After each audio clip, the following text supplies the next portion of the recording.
میرے بھائیوں، جو دل اللہ سے غافل ہو وہ مردہ ہے۔ دل کو زندہ کرنے کی ضرورت ہے، اور دل جو زندہ ہوتا ہے وہ اللہ کے ذکر سے زندہ ہوتا ہے۔ دلوں کے اندر سکون بھی اللہ کے ذکر سے آتا ہے۔ جس دل میں اللہ نہیں اور جس دل میں اللہ کا ذکر نہیں، وہ دل تو مردہ ہے۔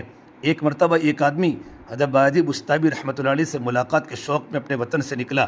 سفر کرتا ہوا ایک راستہ میں ایک جگہ درخت کے سائے میں آرام کرنے لیٹا تو دیکھا دو چڑیا آپس میں بات کر رہی ہیں، اور یہ آدمی چڑیوں کی بولی جانتا تھا۔ درمیان میں حضرت فرمایا، اللہ تبارک و تعالیٰ بعض بندوں کو چرندوں کے پرندوں کی بولی سکھا دیتے ہیں۔ یہ کوئی مستبعد بات نہیں ہے، قرآن سے بھی ثابت ہے۔ حضرت سلیمان علیہ السلام کے بارے میں اللہ نے کہا وَعُلِّمْنَا مَنْطِقَ الطَّيْرِ، کہ ہمیں پرندوں کی بولی سکھائی گئی ہے۔ میرے بھائیو، الغرض ان میں سے ایک چڑیا دوسری چڑیا سے کہہ رہی تھی کہ معلوم ہے یہ آدمی جو درخت کے نیچے ہے کہاں جا رہا ہے۔ دوسری چڑیا نے کہا یہ بایزید بستامی رحمۃ اللہ علیہ کے پاس جا رہا ہے۔ تو چڑیا نے کہا ان کا تو انتقال ہو گیا۔ یہ شخص یہ بات سن کر پریشان ہوا اور واپسی کا ارادہ کر لیا۔ پھر سوچا جب نکلا ہی ہوں تو جا کر زیارت کر لو۔ پھر آگے سفر جاری رکھا اور بایزید بستامی رحمۃ اللہ علیہ کے پاس پہنچا۔ دیکھا حضرت تو باقاعدہ حیات ہیں، بیٹھے ہوئے ہیں۔ ملاقات کی، گفت و شنید کے بعد رخصتی کے وقت کہنے لگا حضرت ایک بات پوچھنی ہے۔ پھر چڑیا والا سارا قصہ مرید نے سنایا۔ بایزید بستامی رحمۃ اللہ علیہ رونے لگے اور فرمایا یہ کس دن اور کس وقت کا واقعہ ہے؟ اس نے بتایا فلاں دن اور فلاں وقت کا واقعہ ہے۔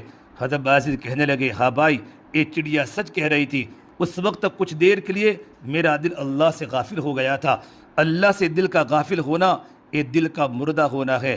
فرمایا اللہ کے نبی صلی اللہ تبارک و تعالیٰ علیہ وسلم نے فرمایا ذکر کی مثال زندہ دل کی طرح ہے، اور ذکر نہ کرنے کے والے کی مثال مردہ دل کی طرح ہے۔